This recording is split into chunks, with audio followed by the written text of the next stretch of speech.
Salut à tous, c'est Maurice l'expert. Et aujourd'hui, on va parler d'un sujet brûlant qui secoue l'économie nord-américaine. Le président américain nouvellement élu a annoncé une augmentation de 25% des droits de douane sur les produits canadiens et mexicains, à partir du 1er février. Ouais, vous avez bien entendu, 25%.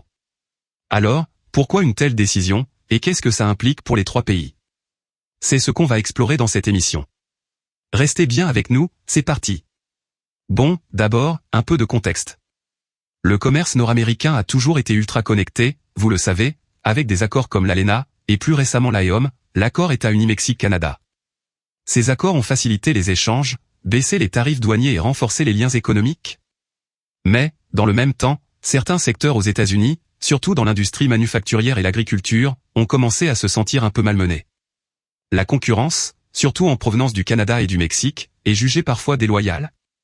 Alors, le président a décidé de réagir, et comment? En augmentant les droits de douane de 25% sur les produits de ses deux voisins, histoire de rééquilibrer les échanges. Une décision qui soulève pas mal de questions.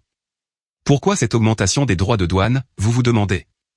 Eh bien, le président, élu sur une plateforme axée sur la relocalisation de l'industrie et la protection des emplois américains, estime que le commerce avec le Canada et le Mexique est déséquilibré.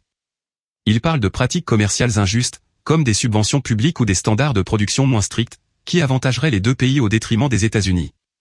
Alors, il a pris la décision de durcir le ton. Maintenant, regardons de plus près quels produits sont concernés.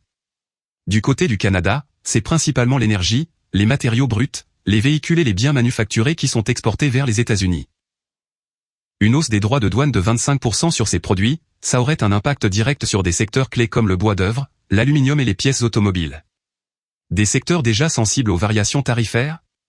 Vous pouvez imaginer que les entreprises canadiennes risquent de perdre leur compétitivité sur le marché américain.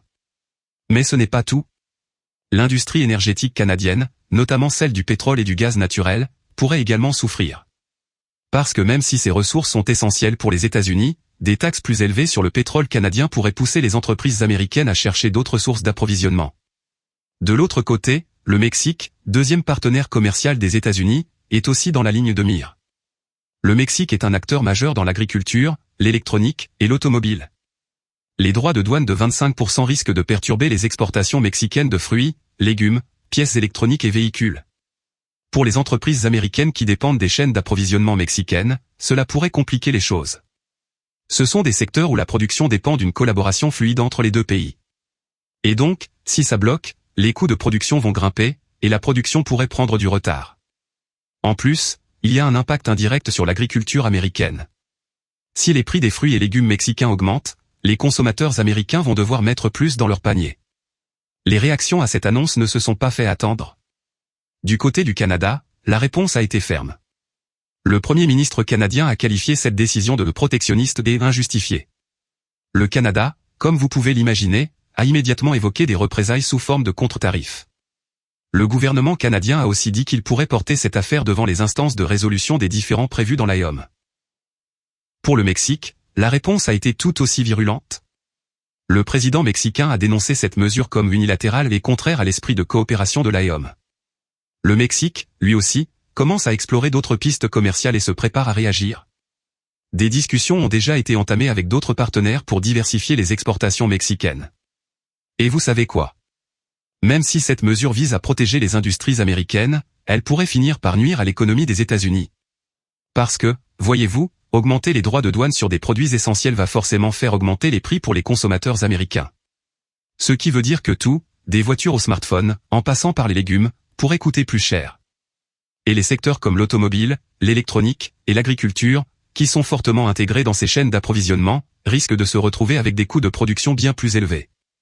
En plus, si le Canada et le Mexique répliquent, les exportateurs américains pourraient perdre des marchés importants.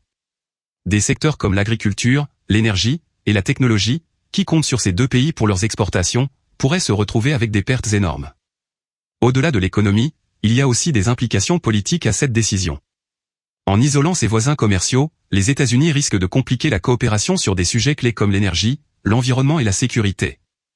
Et à l'intérieur même des États-Unis, la hausse des prix pourrait provoquer une réaction des consommateurs et des entreprises, qui ne vont sûrement pas apprécier cette inflation artificielle. Et attention, cette mesure pourrait bien fragiliser l'AEOM, cet accord qui repose sur des échanges commerciaux libres entre les trois pays. Si ces tensions s'intensifient, l'avenir de l'AEOM pourrait être remis en question. Et, qui sait, le Canada et le Mexique pourraient chercher d'autres alliances économiques pour sécuriser leurs échanges. Bref, la situation est loin d'être simple. Dans les mois à venir, il va falloir surveiller de près les négociations diplomatiques entre les États-Unis, le Canada et le Mexique. Si ces discussions échouent, on pourrait voir un bouleversement complet du commerce nord-américain.